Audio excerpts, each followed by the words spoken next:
say no. Now I do. Really excited to be here at Cosm LA here on Speak today, and excited to get started, but we do have some bad news to start the show with. It's fun to argue about, it's fun to talk about what you would do in this scenario, or would you leave the game if the seats were high, or if a man took you this place on a first date, what you would do. So I'll never be in another public relationship. I was in multiple public relationships. That's not how I can. You're not on that. But No. never though, Joy? No, I can't. Never? So there's a difference between a private relationship and a public relationship. So what happens when one of the biggest sports networks in the world gets hit with the shocking allegation a new lawsuit is exposing a toxic culture at Fox Sports? And the details are enough to leave you speechless, from claims of ex-harassment to accusations of harm and retaliation. This case is pulling back the curtain on some of the network's biggest names, including Joy Taylor. But that's not all, because the leak tape that's been making headlines has added another layer to this explosive story. Let's get into it, because this one is a wild one, all right. So we've got to dive into this lawsuit, because the details are seriously jaw-dropping. Nan Faraghi, a hairstylist known to work at Fox Furs for over a decade, has filed a class action lawsuit that exposes what she says was a toxic in a workplace. According to her, Fox Sports wasn't just a challenging environment, it was a nightmare.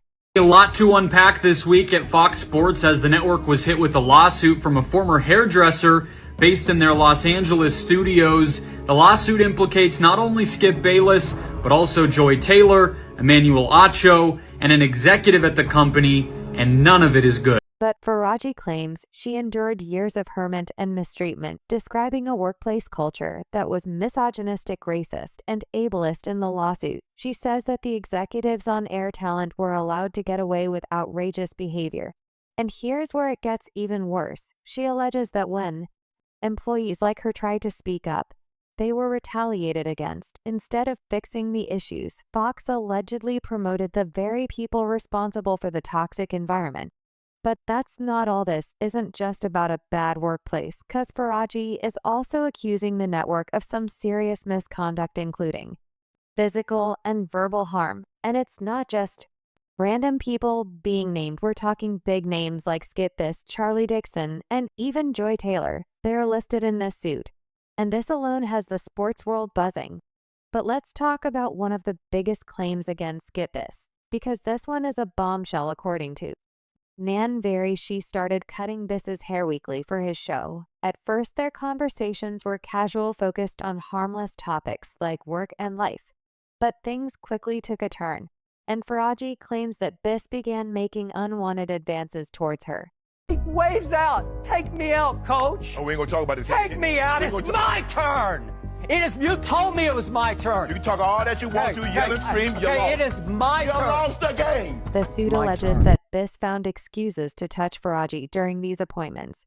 He would give her lingering hugs after haircuts, pressing his body against hers, and even brushing against her. It didn't stop there. Biss allegedly began kissing her on the cheek, making her increasingly uncomfortable, and Faraghi says she tried to avoid further contact by making excuses to leave as soon as the haircuts were done, often citing her responsibilities as a mother or other obligations.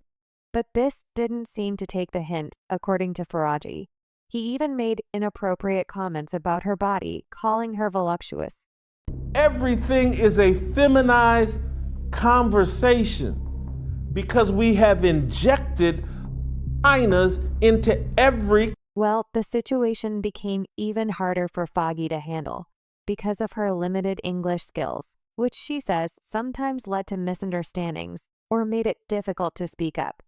But feeling trapped, she confided in a coworker about Biss's behavior. However, instead of finding a solution, she was advised to stay silent. The coworker allegedly told her that Biss was too powerful at the network, and that reporting his actions would likely be ignored. This advice reflects a reoccurring theme in the lawsuit. Faraghi and others felt that Fox Sports prioritized protecting its high-profile employees over addressing misconduct. Asking me to talk about this Joy thing. Baby, I have two things to say. First of all, y'all was tagging ESPN and Fox like, oh, listen to Amber, you hire her. Baby, I don't got what it takes. because I'm not sleeping with nobody. And in July 2021, Faraji revealed her cancer diagnosis. It might put an end to Biss's advances. But instead of backing off, Biss allegedly continued to pursue her. According to the lawsuit, he told her outright that he wanted to be with her, and Foggy says she panicked, reminding him that there were cameras everywhere and reiterating that she didn't want anything to do with them. That's not all. Biss allegedly escalated things even further by grabbing her hands, kissing them, and offering her $1.5 million to have sex with him. Shocked and terrified Faraji made excuse to leave the room. ESPN. But now a new lawsuit has been filed against Skip, alleging that he offered a Fox hairstylist $1.5 million to have Well, despite her repeated efforts to distance herself, Raji claims that Biss's advances continued until he left undisputed in 2024. And these allegations painted a disturbing picture of someone using their power and influence to pressure a colleague into an unwanted relationship. And this LW to this, and has pointing fingers at individuals. It's taking aim at the entire culture at Fox Sports, and Kashi claims that for years the workplace was a hotbed of mistreatment and misconduct. She describes a system where employees weren't just ignored when they spoke up. They were actively punished accordingly. The lawsuit people like Faraji faced retaliation after reporting harassment or mistreatment. Meanwhile, those responsible for the bad behavior they were allegedly rewarded promotions, pay raises, more power. It's like the system was rigged to protect the wrong people. I really enjoy villains. I like villains. I like villains more than most. To make matters even worse, Faraji isn't just talking about her. She's also accusing the network of violating wage laws. She claims that Fox failed to pay minimum wages, overtime, and other benefits that employees were owed. It's like every corner of this workplace was built to exploit its staff. Well, Fox Sports has responded to the lawsuit, saying that to take allegations like this very seriously, but for many that statement feels like it's just scratching the surface. The network is under fire, and this lawsuit could end up being the tip of the iceberg. Now, this is where things take an even darker turn, though, because according to the lawsuit, Charlie Dixon, the executive vice president of the content at Fox Sports, is of being accused himself of inappropriate behavior that left Nan Faraji feeling humiliated and powerless. The suit details a specific incident at a birthday party for Joy Taylor in West Hollywood back in January 2017. Faraji alleges that Dixon approached her and began touching her inappropriately. She claims that she initially tried to diffuse the situation by saying no thank you, but Dixon didn't stop. Instead, he allegedly moved his hand lower, rubbing her body and grabbing her butt. Faraji says she was mortified by the encounter and quickly faked an incoming call to escape. Just imagine being in this situation, cornered by someone with so much power over your career, and knowing that saying no might not be enough to protect you. Well, after the incident, Faraji says she confided in Joy Taylor, whom she described as a friend. But instead of support, Taylor allegedly told her to get over it, emphasizing that they both had their jobs because of Dixon. And Taylor reportedly added that his influence was so great that he could take their positions away if they caused any trouble. But the hairdresser put in a lawsuit along with some information that said they were at a party and she got hit on the butt. And I do believe it was by Skip Bayless. And Joy Taylor allegedly told her to get over it. This part of the story is particularly heartbreaking. Baji turned to someone she thought she trusted, hoping for understanding, only to be met with a dismissive response. It's a reminder of how power dynamics and toxic workplaces can make even allies feel pressure to stay silent or look the other way. Well, Faraji also confided in another anonymous friend after the incident. According to the suit, this friend wasn't surprised by Dixon's behavior, calling him disgusting and blaming the toxic culture at Fox Sports. But instead of advising Faraji to report the incident, the friend warned her to stay quiet if she wanted to keep her job and continue supporting her son.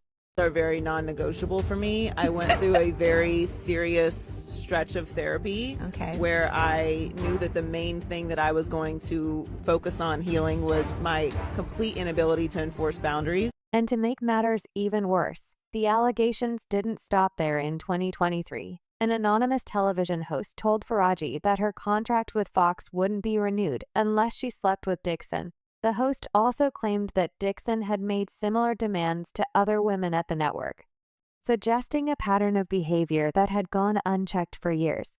But Barrage's lawsuit accuses Fox of failing to investigate not just her situation, but also other allegations of Dixon using his position to coerce women. According to the complaint, Fox either knew or should have known about Dixon's behavior, but chose not to intervene.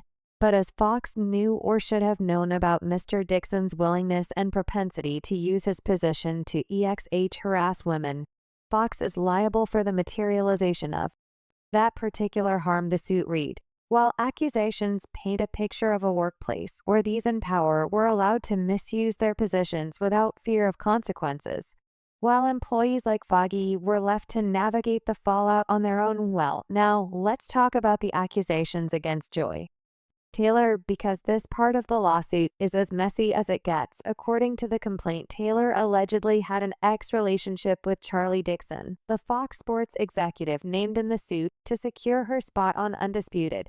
And here's where it gets even more complicated. Both Taylor and Dixon were reportedly married at the time of their alleged affair.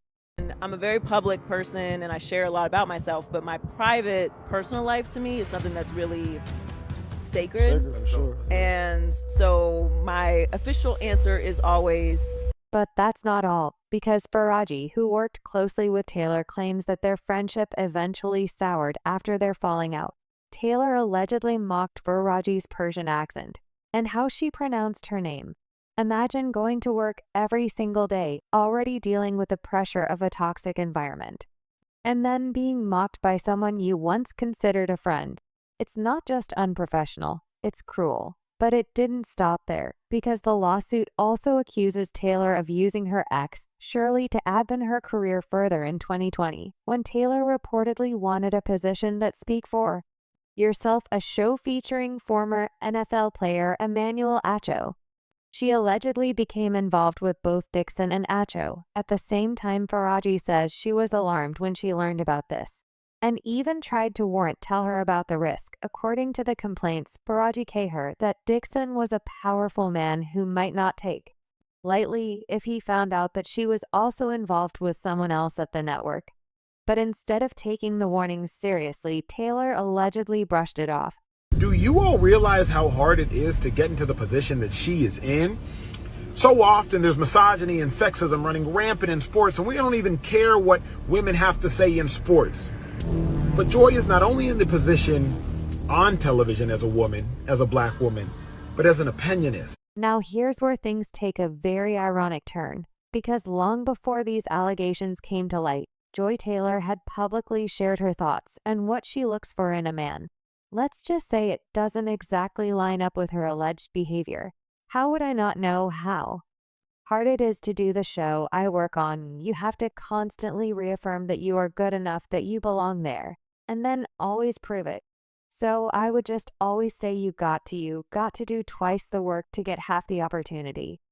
On an episode of the Too Personal show last March, Taylor explained that her ideal partner must have healthy, non-romantic relationships with other women, and she emphasized the importance of a man seeing value in women beyond just family or romantic interests. I don't want to date a man who only gets input from other men and who has all women in two categories: your mother or someone you want to sleep with. Well, Taylor said during this episode, you have to have a broader spectrum on women and their value in your life if you're going to be with me. Sounds reasonable, right?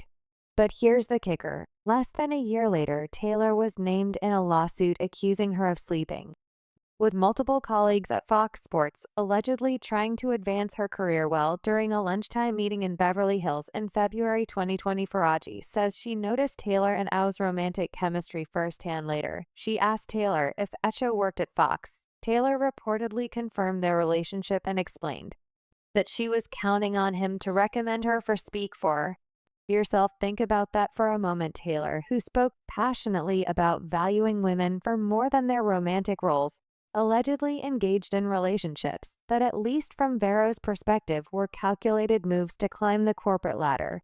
It's one thing to set a public standard for what you expect in a partner, but it's another to fail to uphold those same standards in your professional life. The allegations against Taylor make her statements about relationships feel, well, a little bit hollow. And here's where the drama really escalates. Baraji claims that Taylor dismissed her concern, saying that she wasn't worried because she was now powerful in her own right. According to the lawsuit, Taylor even revealed a plan to accuse Dixon of forcing himself on her once he was no longer useful to her career. And if this statement is true, not only does this expose the toxic power plays within Fox Sports, but it also raises questions about the ethical boundaries Taylor may have crossed. Allegations are true, then Joy Taylor is a piece of shit. Forget Skip Bayless spending $1.5 million for box. We don't even believe that. But this Joy Taylor situation where she slept her way to the top. Well, after days of silence following this bombshell of a lawsuit, Joy Taylor has finally resurfaced on social media. She posted for the first time since being named a defendant in Nan Faraji's lawsuit. That's not all. The timing of her return has raised some eyebrows with many, wondering if this move is an attempt to show that she's unbothered, or if it's a calculated distraction from an ongoing legal drama. I have returns. If I have a bag and you see me trying to work at 73, come talk to me because there's something very wrong. I'm going through something. Well, Taylor took to Instagram to share a series of vibrant posts that seemed to protect her confidence, and normally wearing a bold violet sweater and purple pants. She appeared alongside co-host Paul Pierce, Keen Johnson, and Michael Irving at Cosm Los Angeles. The post included videos of the group exploring the space, laughing and appearing carefree. However, some fans couldn't help but feel like this was an attempt to divert attention. After all, the allegations against her are very serious, and her silence up until now suggested that she might be feigning the pressure. But to make matters even more interesting, her reappearance coincided with her regularly scheduled appearance on The Spee. While Taylor Sanity's on the show, Emmanuel, also named in the lawsuit, was noticeably absent, leaving fans to speculate about what's really going on behind the scenes. You go give us 30, Paul? I can do about 15. 15 what, push-ups? Dude. Well, Taylor's return to work could have easily been seen as a way to reclaim control of her narrative. But by showing up alongside her co-host and continuing with her usual routine, she's sending the message, though, that she's not letting the allegations slow her down, but to make things even worse, the absence of AO from that same show raised even more questions. Is he keeping a low profile to avoid the heat? Or is there tension brewing between them now that the lawsuit has exposed their alleged relationship? But the timing of her social media comeback feels strategic. While her posts and show appearances project confidence, they don't erase the fact that these allegations are still very much hanging over her head.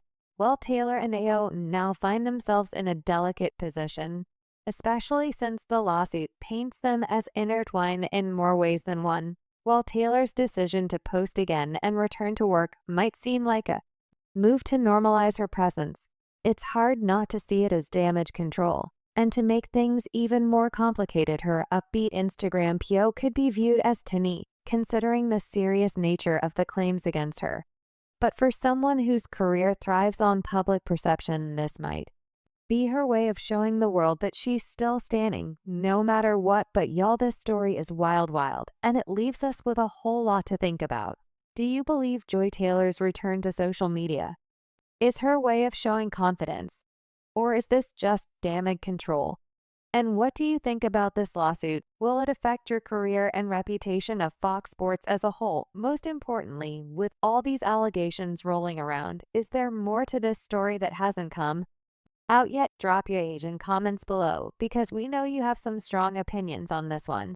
Don't forget to smash that like button and hit subscribe so you don't miss any more updates, and check out the next video on your end screen, because trust me, there's more where this came from, and you don't want to miss it.